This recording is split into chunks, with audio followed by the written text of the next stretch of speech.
Efsane ile Səhər proqramına xoş gəldiniz. Yanımızda gün və biz gedirik. Ay, hava necə də gözəl. Bugün hara gedirik? Mən birinci gedirəm əslində Aliyanı götürməyə. Çünki bugün biz Barcelona'ya gedirik bir yerdə. Bizim uçuşumuz var saat 3'də. Təbii ki tez gedəcəyik. Amma birinci gedirik biz bir şey almağa. Deyəcəm güləcəksiniz. Amma o göstərəcəm sizə nə almağa gedirik.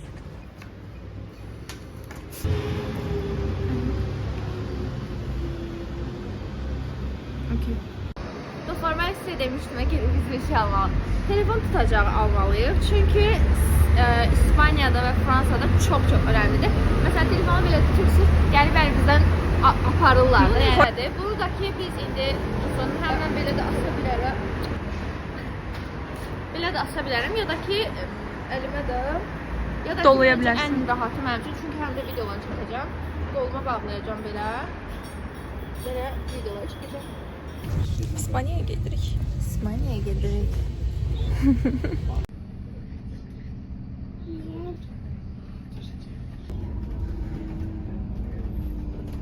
Havalimanındayıq hal-hazırda. Çatmışıq. Ama çok tez geldiğimiz için keçiddən keçə bilmirik.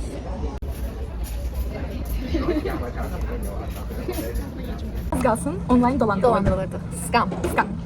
Mən bu məsələ belə bir şeydir ki, mən heç vaxt başıma gəlməz deyə düşünürdüm, amma gəldi. Deməli biz 17 mart 19 mart arası İspanyada Booking üzərindən otel tutduq. Fevralda. 17 fevral. Yox, yəni tarix aralığı olaraq bugün amma bu hadisə baş verdi 17 fevralda. Nəysə hər şey əla. Mən onsuz bütün səhvlərimi həmişə Booking üzərindən tutacağam və heç bir problem çıxmayıb və Booking çox safe bir applicationdır. Amma son dönemlerde mən tez qabağıma çıxırdı ki, Booking üzərindən skamlanan insanlar var. Amma Booking skamlamır da, Bookingin elə bir işlədiyi otellər skamlayır. Mən də e-mailimi heç vaxt yoxlamıram. Bizim səyahətimizə bir gün qala, dünən sən dedi ki, Aliyyə gir mənə oteli göstər də. Mən də otele həqiqətən baxmamışam. Aliyyə tutub bir şəhər mərkəzində tutmuşdu okey, yəni Aliyyəyə güvənirəm. Və otel o qədər güvəndirəcəm Allah. Oteli də biraz bahalı tutmuş var bu arada. Otel bahalı çünki çox rahat. Lüks yəni yerdə qalacağıq da. Nəysə, tam mən açıb əfsanəyi göstərmək istədim. Bir də gördüm ki, şəkillər yoxdur və böyük bir şəkillər yazılıblar ki, sizin bookinginiz ləğv edilir. Yəni oteliniz ləğv edilir. Biz yolun ortasındayıq, gedirik, son gündə də nəsə alırıq ki, sabah aparacağıq. Belə yolun ortasında belə qalıb. Mən son gün otel tapmaq o qədər çətin bir şeydir. Və bahadır. Üstəlik Barcelona'da həqiqətən çox bahadır. Mən 150 avrosından ucuz tapdığım bir yer idi və mənə yəni deallar qəşəng gəlir və indirimli deallar tez book edirəm deyə çox gəlir. Nəysə mən dedim ki, necə? Sən dedi ki, okey ailə, sakin ol, oturaq bir araşdıraq görək niyə ləğv olub və ləğv olsa neyin edəcək. Nəysə biz bir problem solving skillslərini mən. Birinci ilk olaraq girdim, mailimi çek elədim ki, nə oldu da? Deməli 13 martda mənə mail gəlib ki, Booking üzərindən sizin tutduğunuz otel Barcelona'nın daxili legalizasiya qaydalarına əsasən turistik xidmət göstərə bilməyən bir oteldir və o oteli bağlamışım. Nə deməkdir? Yəni otelin mühür vurub oteli bağlayırlar. Başa biz bunu 4-5 gün boyunca bilmirik. Çünki mən mailimi yoxlamamışam. Nəysə, biz də tez əfsanədən tapdıq. Həqiqətən 5 dəqiqənin içində daha qəşəng bir otel tapdıq. Necə oldu? Oteli 95 avro. Yolun ortasına dayanmışıq. Mən dedim ki, biz ikimiz də belə şok vəziyyətdə qalmışıq. Dedim, okey, orada bench şeylə oturacaqlar var. Gedirik orada otururuq və fikirləşirik ki, bu dəqiqə eləməli. Çünki hər gedən vaxt bizim əslində zərərimizə gedir. Çünki nə qədər sizə belə biz gəlib əgər onu Barcelona'da öyrənsək, ortada qalardıq da. Yəni çox yaxşı ki, əfsanə dedi və mən açıb baxdım. Nəysə, məsələ burasında deyil. Biz oteli tapdıq, əla. Əfsanə ilə sağollaşdıq, ikimiz də evimizə gəldik. 5 dəqiqə sonra mən dedim ki, bir dənə girin Booking'i təzdən baxım. Booking'də chat bölməsində bir şey var. Booking'in əlavə chat bölməsində hər bir otelin sahibi ilə sən danışa bilirsən. Mən də gördüm ki, deməli bu hadisələri, Booking'in ləğv olması falan hamısı baş verib. 13 mart Booking'in özü rəsmi olaraq mənə mail göndərib ki, legalizasiya qaydalarına uyğun deyil, biz oteli bağlamışıq. 14 martda otelin sahibi mənə mail atıb ki, bəs texniki bir xəta olub, biz sizin Booking'inizi ləğv eləməmişik. Siz yenə də otelə gələ bilərsiniz. Otelin sahibi yazıb buna. Başqa mən mesaj atıb, bəs gələ bilərsiniz, hər şey qaydasında da əladır. Booking'in bizə belə davranır, bilmirik. Hamısı technical issue-dur, heç narahat olmuyor. Elə davranır ki, elə belə heç bir hüquqi problem yoxdur. Bir altına link koyub ki, siz bu linke girin, kart məlumatlarınızı tezdən yazın. Biz həll eləyəcəyik. Kart məlumatları yaz, kodu da yaz. Linke girdiyim saniyə, mənim bütün kartım gedərdi və təqaüdüm təzəlik, yəni bütün təqaüdüm o kartın içindədir, xarici kartın içindədir. Girmədim. Təbii ki, mən ChatGPT bağımlısıyam. Avtomatik SSL atdım, ChatGPT dedi ki, skam eləməyə çalışırlar səni. Yəni. Girmədik heç nə, amma prosta otel qayıtmayıb da mənə. Qayıdacaq da, yox qayıdacaq. 150 avro qayıtmayıb. Çünki mən bir yaxınımın da başına bir şey gəlib, dedim də sənə. Onlar o ev sahibinin problem yaşayıblar, amma Booking.com deyir ki, okey, yəni ki, mən sənə o pulu qaytaracağam da. Çünki o otellər, o evlər hamısı Booking'in əlinin altında işləyir. bütün kart hesabım gitməsi. Yəni. Amma qayıdacaq. Ümumiyyətlə Booking bizə göndərib ki, 7-12 gün ərzində pul refund olmalıdır. Əvvəlki gündən daha qəşəng locationda bir yer tapdım. Əvvəlki gündən daha ucuz. Düzdür. Şok oldum. Amma mən oturanda dedim ki, okey, tapacağıq. Gəl indi otur. Açmışıq, bir də baxırıq bir. Və amma şokdayıq. Hələ dedi ki, nəyəcək? Bir gün qaldı. Bir gün yox, bir gündən də az O qaldı. qədər şeydi ki, otellər belə full dolu, sadəcə hostellər var. Biz hostelldə qalmaq istəmirdik. Amma tapdıqdayım. Bu qədər aldanmayın yəni ki. Bookingə mail üzərindən irəliləyim və nəsə olsa Booking CRM-ə mesaj yazın, mail yazın. Onlar sizə dəqiq məlumat verəcəklər. Ev sahibləri ilə, hostel sahibləri ilə, otel sahibləri ilə şərtdə danışmanda onların atdığı linklərə daxil olmayın. Necə istəyirsən? Özümü çox yaxşı hiss edirəm çünki cəmaatın yəni Dream Country-si, bilmirəm, yəni başqa yerlər olur, müxtəlif yer, Almaniya olur, nə bilim, Fransa olur. Yəni ki, amma həqiqətən Spain, yəni mən Spainə dəhşət dərəcədə getmək istəyirəm, çox istəyirəm yəni və gedirəm.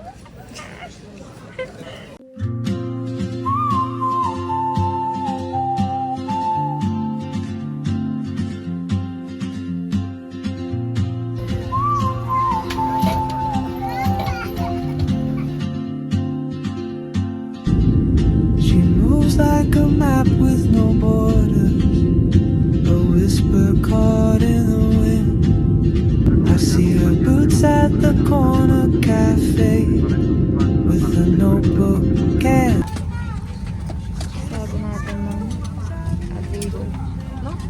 while I stay in my lane. There's Dostlar, something ilk təəssürat şəhər haqqında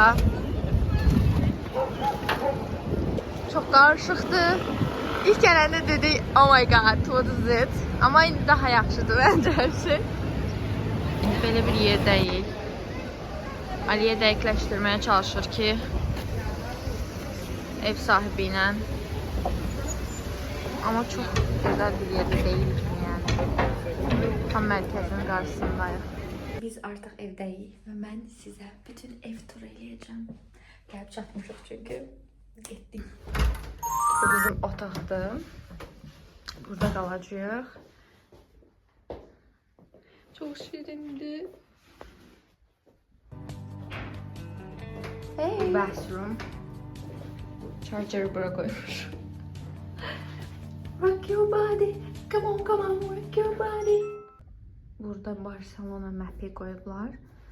By the way, Barcelona'dayıq dedim də. Və bura bizim little kitchen'ımızdır. Belə bir şeylər qoyulub artıq bura. Gedirik yeməyə. Gedirik axşam yeməyinə. Akşam yeməyi deyil əslində. Günortadan axşam Sadəcə acıq. That's all. qovuşduğu bir yer. Çünki biz təyyarədən gəlmişik, yol gəlmişik, acıq. Əsas odur ki, hər şey rahatlandı, yerimizi bildik. Biz səhər yeməyi yemədən çıxmışıq biz evdən. Mən ümumiyyətlə bir dənə sənin yarım qovalayıb. Bunu neçəkdik ki? Artıq çölə çıxırıq. Məncə çox estetik bir binadır, yəni binanı çox bəyəndim. 2 saatdır istəyirəm bir video çəkim. Boş yer tapa bilmirəm deyə o qədər doludur ki şəhər və içəri şəhər voltudur, yəni içəri şəhər oxşuyur.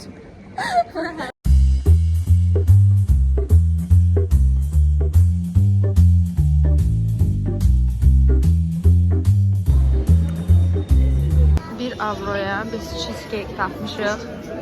Aliyə bizi üçün tapmışdı. Patronum buranı tapdım deyə. Əslində cheesecake özü yox, klassik cheesecake 0.99-dur. Mən sağ cheesecake. Bir dəqiqə. Ciao.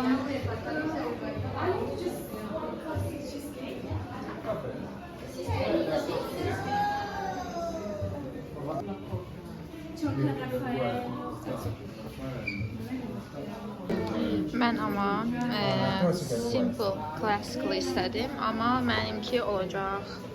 No, Oreo I said. Biz cheesecake'ləri aldıq. Cheesecake də bunun adı cheesecake. Şu qarışdırıram cheesecake səbəbsilə. Və İtaliyada cheesecake çox az tapılır. Niyə bilmirik amma. Yəni görən kimi dedik ki, almalıyıq.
Burada bir topluluk kimi böyle yığışmışlar.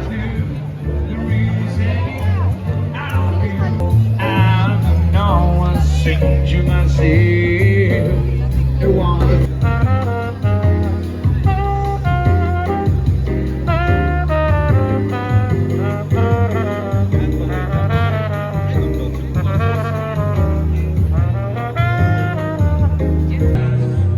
Çok qəribədir. İndi tam mərkəzdə oturmuşuq və insanlar oxuyur, oynayır öz üçün. İtaliyada da belədir. Yəni çox oxuyur da. Yəni küçədə çox oxuyanlar olur. Amma ki küçə musiqiçiləri. Burada oynayan daha da çoxdur. İspan ruhu çox hiss olunur.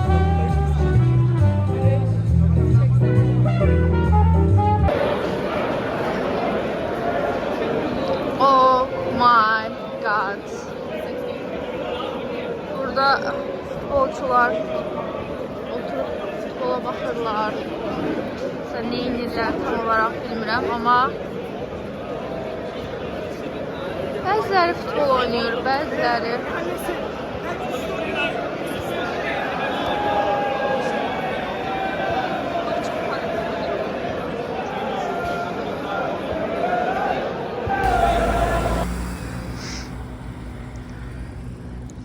Barcelona Nights deyə.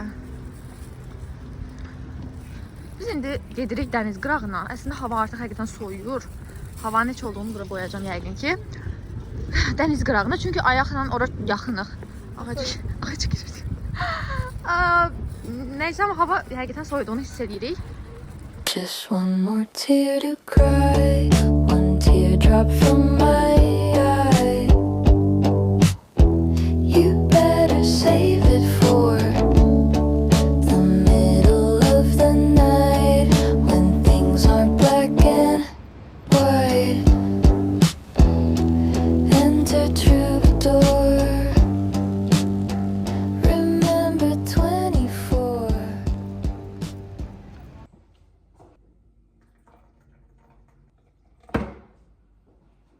Salam dostlar, səhər açıldı və səhərdir. 9-un yarısıdır və biz hazırlaşıb gedirik çünki çox plan var. To-do listimizdə çox şey var. Üzümdə hələ günəş kremi vurulmamış qalır. Çox to-do listimizdə iş var. Oy. Və biz ona görə tez durmalıydıq və indi hazırlaşırıq. And when I'm back in Chicago, I feel it. Biz artıq hazırıq çıxmağa. Açarı da götürəcəm. Bugün Ali deyib ki, hər yer gəzəcək. Bilmirəm, çox mən biraz qorxuram əslində. Çünki Ali deyəndə elə I don't know. Həm də ondan bizim olsa həyatımız belə keçir. Ümumiyyətlə, bir yerə məsələn bir gün gəlirik, axşamına doğru. Tam o yeri dərk edə bilmirsən də hardayam, necə. Amma o ki, səhər durursan, özün bir başqa küçəyə çıxırsan, o desən ki, oh my god, buradayam, yaxşı. I'm in Spain. Şəhər yeməyini gedirik hal-hazırda. Buralar hava o qədər gözəldir, o qədər aydınlıqdır. Burada gələcək deyəsən. Ayda insanlar şimdi bilmək istəmirəm. Aliyə demişəm ki, dəymə, video çəkirəm. Çox şirin deyil. Avokadodur, humusdur, pomidor, otlarımız zirinçdir, ola bilər. I don't know. Sephora'dan sürüşəcəyik. İndi biz Sephora'nın yollarına getməliyik.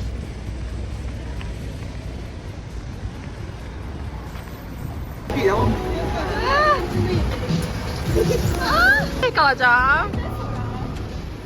Aliye. Aliye de gitti. Now I'm going. Ama yukama göre rahatım.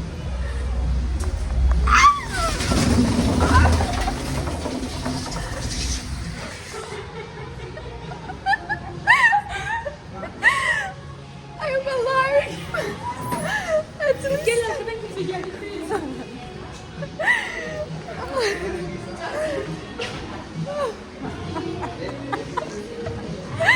Pilləkəndən düşəndə gedəndə bir hissəni özü push eləməlisən, amma bir aradan sonra bir çox sürətlənir. Mən ətəkdəydim. Ona görə biraz narahat idim ki, bəlkə nəsə problem, ətəkdəyim deyə biraz bəlkə problem olardı. Amma Qazanmaq sənin üçün bir şey. qazanmaq üçün.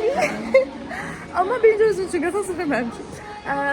Sonra amma o elə bir sonunu elə eləyirlər ki, dayanır da, yəni ona görə bəyəndim.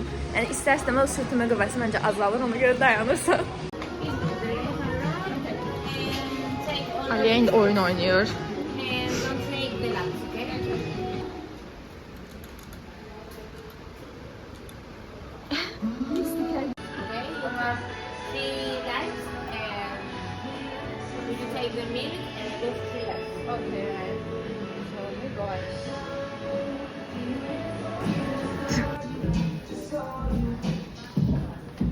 Bir dənə fun fact verim. Əslində mənim gecədən bəri çox boğazım ağrıyır. Mən İtaliyaya gələndən bəri heç xəstələnməmişəm. Şükür Allaha ki. Amma bilmirəm niyə, çünki biz Spainə uçuşdan əvvəl, daha doğrusu uçuşdan bir gecə əvvəl, gecə biz axşam, gecə soyuqda, çöldə oturub dondurma yedik. Ona görə məncə olub, amma nə yedik? Tez-tez yemək pisi. Hə, elə mənim də düz deyil. Biz tez-tez yedik. Yəni ki, İtaliyada olub gelato yeməmək. Demək olar ki, yəni özü həmişə də axşam yeyirik. Bilmirəm, bəlkə də başqa şeydən bilmirəm, amma boğazım qıcıqlandığını hiss edirəm. İndi bir dənə özümlə gripot götürmüşəm. Azərbaycanlı olduğu dəvədən göstər. Gripot götürmüşəm. Tez-tez kofe içməyə çalışıram ki, getsin. Xəstələnmək heç istəmirəm. Xüsusilə tətildə xəstələnmək, come on, yəni. Dostlar, mən sizə bu binanı göstərdim. Aliyə biraz info verəcək. Bakı adlı binanın qarşısındayıq. Bu bina o qədər canlı dizayna malikdir ki, bir çox insanlar bu sümüklər ev almalıdır. Sümüklü ev. Çünki balkonda gördüyünüz gibi kəllə sümüyün oxşuyur balkonun divarları. Düzdür. Və sütunları isə insan sümüklərinə oxşuyur. Ona görə də insanlar özləri sümüklər ev almalıdır. Amma bununla heç bir əlaqəsi yoxdur da, yəni. Hətta məşhur memar Antoni Gaudi bu binanı dizayn edərkən düz xətlərdən demək olar ki, istifadə etmir. Demək olar ki, yoxdur. İçi çox sadədir əslində, amma belə baxanda o qədər gözəl görsənir ki, xaricindən, yəni çox qəşəng görsənir. Elə bil hər hansı bir Disney filminin içərisindəyəm ya da Disney kartun. Çox qəşəng görsənir. Belə gözəl, yenə maraqlı bir bina görürük və şəhərdə belə Guide Tour Barcelona'da olur ki, hansı ki sizi bütün şəhəri gəzdirir. Biz ona minmədik çünki biz ondan daha yaxşı gəzirik.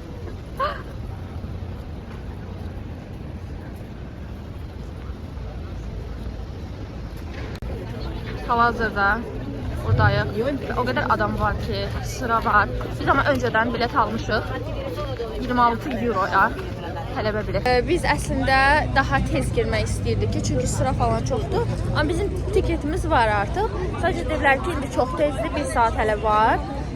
Maksimum yəni 20 dəqiqə qalmış gəldim, yəni. İndi Sagrada Familia'nın qabağındayıq. Demək ki, Sagrada Familia 1882-ci ildə tikintisinə başlayıb və hal-hazırda hazır deyil.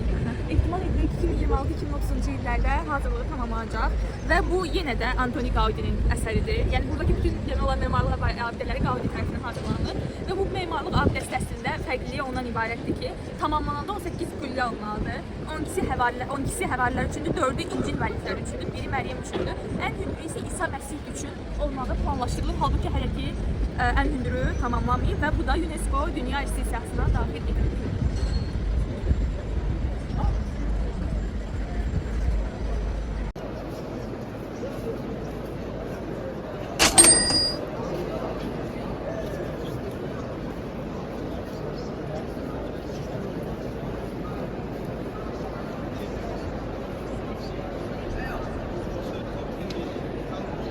Mən Sagrada Familia'ya bilet alanda araşdırdım. Bilet almağı əvvəlcədən minimum bir həftə əvvəlcədən almağa çalışın. Bir də onda saat aralıqları olur. Saatı da əsasən günorta saatlarında alın. 12, 13, 14 saat bu saat aralığında. Biz 13:30 almışdıq və bunu mən əvvəlcədən maraqlanmışdım. Çünki digər saatlara alanda bu işıq şüaları bu şəkildə yansımış. Maraqlı.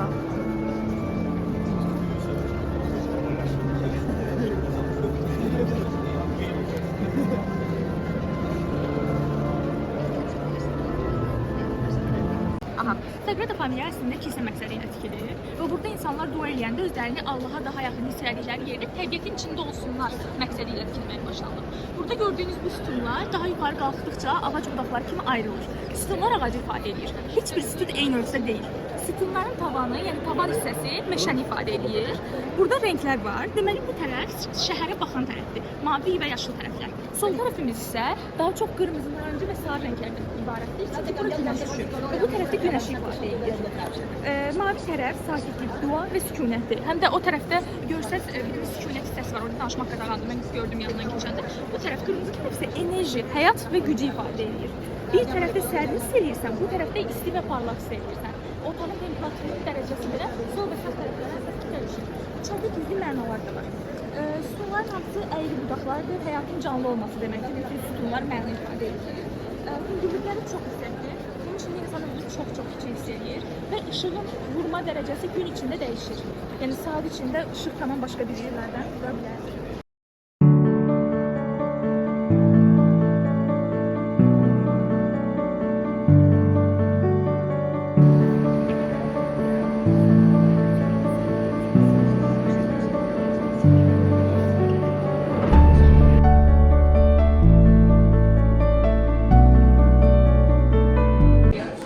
Salam dostlar, necəsiniz?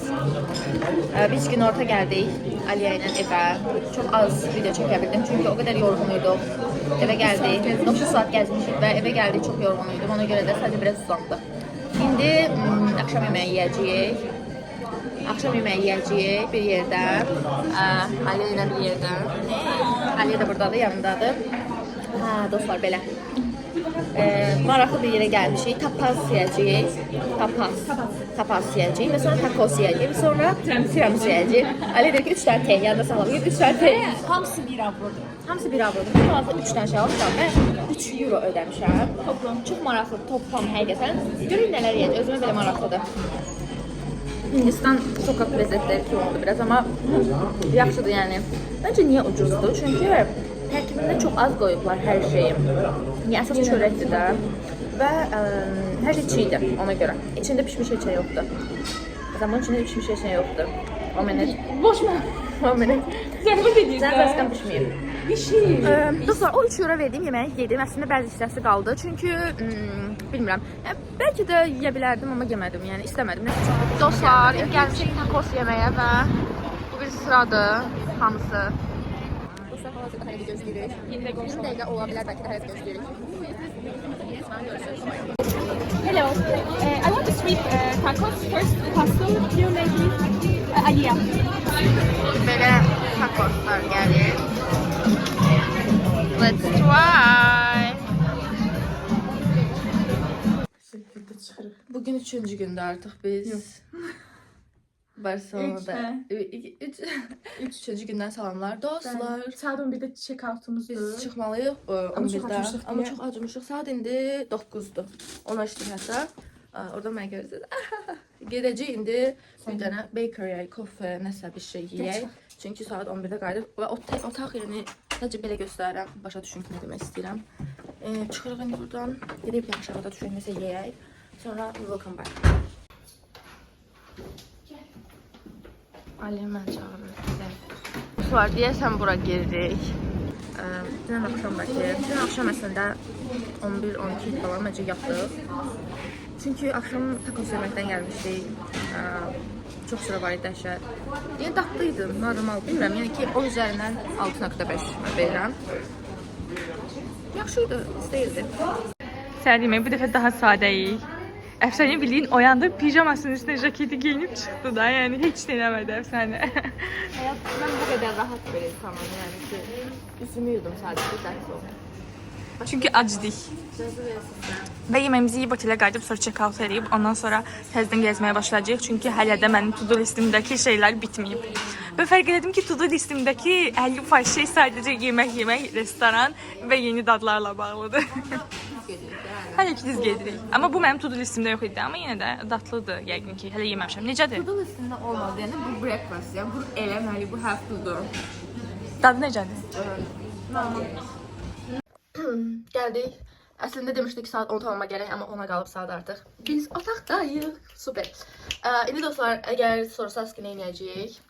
Biz indi otağa yığışdıracağıq. Saat 11-də çıxmalıyıq çünki. Nəysə, mən getdim. Bu mənim son gün kombinimdir. Ya bunu geyinəcəm, görürsünüz.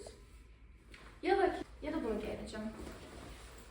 Sizcə hansını geyinməliyim? Məncə belə çox qara oldu Qara və oldu. cins sənə yaraşır. Amma belə də cool-dur, bilmirəm. Cool olmaq istəyirsən yoxsa rəngli? Məsələ odur. Məsələ odur. Məsələ sadəcə odur. Olmaq və ya olmamaq. Of, seçə bilmədim. Məncə bu. Okay.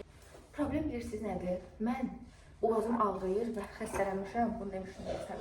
Ona görə tez çıxmamışdım öncə. Biraz su tökəcəm. Təbii ki, Gripod. Amma bu Gripod deyil. Coltrex ilə Azərbaycandan gətirmişdim. Yəni mən Azərbaycandan dərman qutusu gətirmişdim. İtaliyaya gələndə də ümumiyyətlə. Onu heç istifadə etməmişdim. Mən İtaliyada həqiqətən çox xəstələnmişəm. Heç xəstələnməmişəm də. Burada amma gəldiyim gündə belə boğaz ağrısı istəyirəm. Guys, we're leaving. Bye bye. Bye bye. Biz sizin nə edirik? Biz gedirik indi backpacklənik və bütün gün biz bugün full gəzəcəyik çünki 6-dadır bizim uçuş. Ona görə də bugün biz gedirik amma check-out eləməliydik artıq çünki bugün 11-də çıxmalıydıq və 11-də hal-hazırda biz çıxırıq. Biz bugün gedirik indi çantanı qoyacağıq bir yerə. Belə xüsusi yerlər var. Luggage store adlanır. Sən orada qoya bilirsən amma ödənişli şəkildə. Mən indi oranı çəkəcəm, oranı görəcəksiniz. Təbii ki, çantanın içində önəmli bir şey saxlamağa çalışmışam. Amma yenə də gedək baxaq. Gedək ora qoyaq, görək necədir, qoya bilirik. Çünki biz bugün full gəzəcəyik. It is your things, okay? You got it? Yeah, okay. You say you pay by card, right? Yeah, by card. Give me 1 second. Hold on.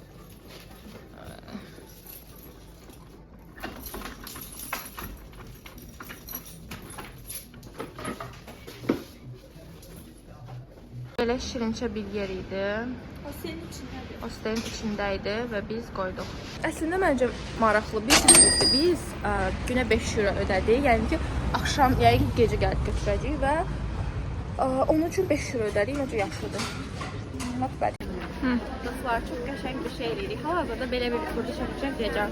Və belə bir paperdə çıxacaq. Burada mən çəkmişim.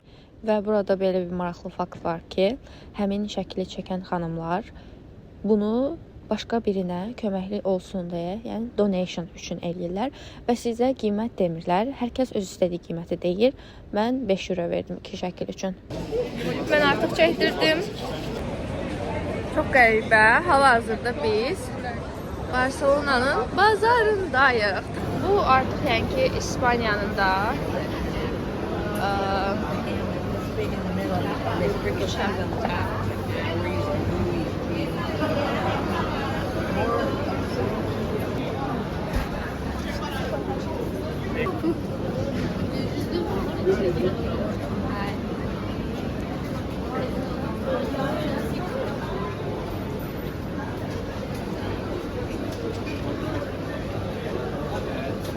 wow.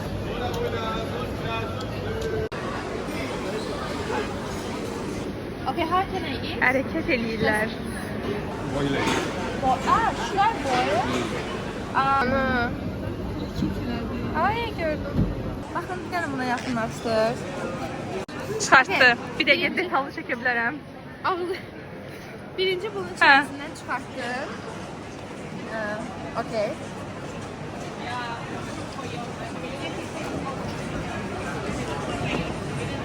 Necədir? Sarımsaq ədviyyatdır. Aha. Bol ədviyyatdır. Nasıl yiyirsən?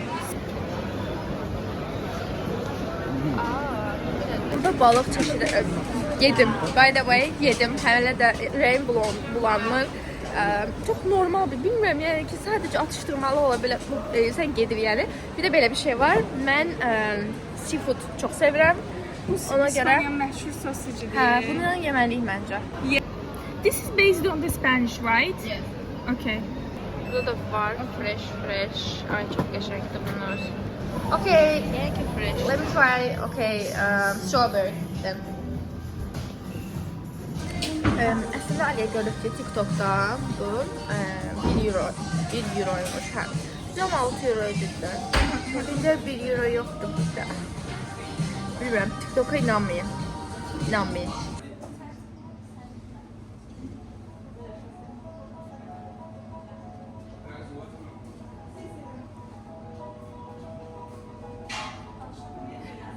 Biz Pablo'nun müzeyine gəlmişdik. Müzeye girə bilmədik çünki biletlər sold out olub. Amma onun şopu var. Yəni ki, bütün Pablo'ya aid olan onun əsərlərinin, nə bilim, kitabça kimi, dəftərçə kimi, tişörtlərin üzərində şəkilləri var. Gəl biz gedirik hansı tərəfə? Gəl gedək random. Var və çox qəşəng. Mən bir dənə açıqca aldım. Göstərərəm şəklində. Çəkdim, səhv etmirəmsə. Amma çox maraqlıdır, çox qəşəng idi. Biz qərar verdik ki, gedək dəniz qırağına. Amma o dəniz qırağında da yanında nəsə yeyək. Dənizin yanında oturanda və oyunumuzu McDonald's'dan kullandıq. İndi gedəcəyik. Artıq almışıq, sipariş vermişik, gözləyirik. Gedəcəyik orada McDonald's yeməyə. McCrispy something. Götürdük və gedirik. Hava soyuqdur və mən artıq soyuğu hiss edirəm. Yəni hava gözlənilenden daha soyuqdur. When the night has come and the land is dark and the moon is the only light we'll see. No, I won't be afraid. Oh, I won't be afraid. Just as long as you stand by me. So darling, darling, stand by me. Oh, stand by me. Oh, stand by me. Stand by me. If the sky that we look upon should tumble and fall, or the mountain should cry. Çok xoşbəxt istəyirəm çünki bura çox qəşəngdir. Yəni yayda buranı təsəvvür edə bilirəm necə olacaq. İnsanlar da böyle burada yatırlar. Ne demek istiyorsun? Demək istəyirəm ki, çox xoşbəxtəm. Şolar, mən şokdayam və həqiqətən Aliyənin burgerini götürəndən sonra da mənimkinə deyil, amma mənimki bağlıdır. Yəni mən onu şəkil falan çəkdirəndə onun ağzını bağlı saxlaya bildim. Ay Allah, qorxuram. Mən bu başını dedilər, ay nə bilim, oğurluq, telefon falan, heç bir şey olmadı. Üzərə çıxmamışıq, amma olmayıb da yəni. Amma bu şey, demədilər qağaylar belə bəli kimidir. Qağaylar ciddi üstümüze hücum çekti. Gəldi, əlimdə son parça qaldı. Dedim, Attı, efsane attı ve orada dayanan var ya balaca. Onun ağzı ketçup uladı. Bilsin niye? Çünkü benimkini yiyeyim. ben bir tane şey koy. Aydı, hələ də. Bizə çox tərs var. Bizim üstümüze 3-4 tanesi hücum elədi. Bax, gəlirdi. Ve orada oturan dayılar bize güldü. Çünkü qağaylar bizim... O da gelir. Bak ona bak. Efsane gelir. Ben bilmirlər düşmənim. Sığırlara nifrət. Efsane hemen korkudan. Efsane eve gitmiş. Her şeyden korkuyorum. Harika manzara çok güzel.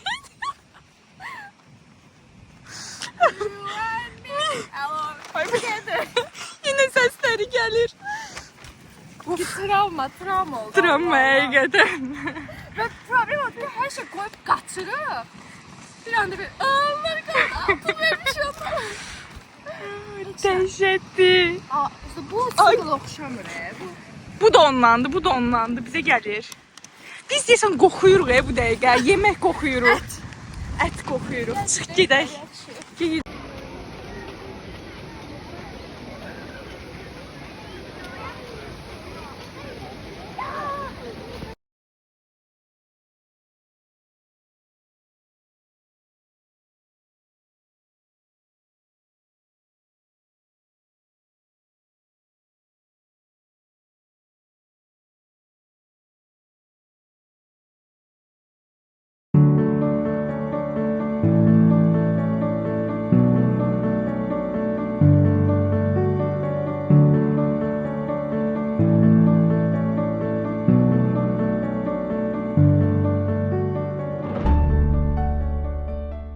Artıq sona gəldik və hal-hazırda gətirdilər bizim ləggecimizi.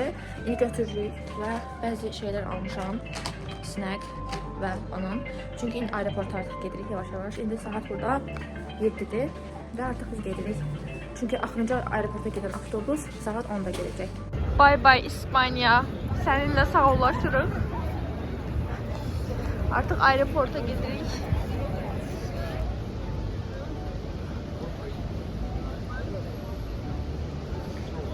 Avtobusdan düşdük və indi gedirik aeroporta artıq. Yaxşı. Səni sevən mənəm, mən deyiləm. Bütün İspanya boyu bu mahnını oxumuşuq. Yəni niyə bilinmir? Aeroportdayıq. Ən yaxın charger oturmuşuq. Çantam da buradadır. Gözləyəcəyik heç nə. Saat 9-dur ya da 10-dur bilmirəm dəqiq. 6-ya qədər gözləyəcəyik burada. Əsas odur ki, chargerin yanındayım. Yaxdayım.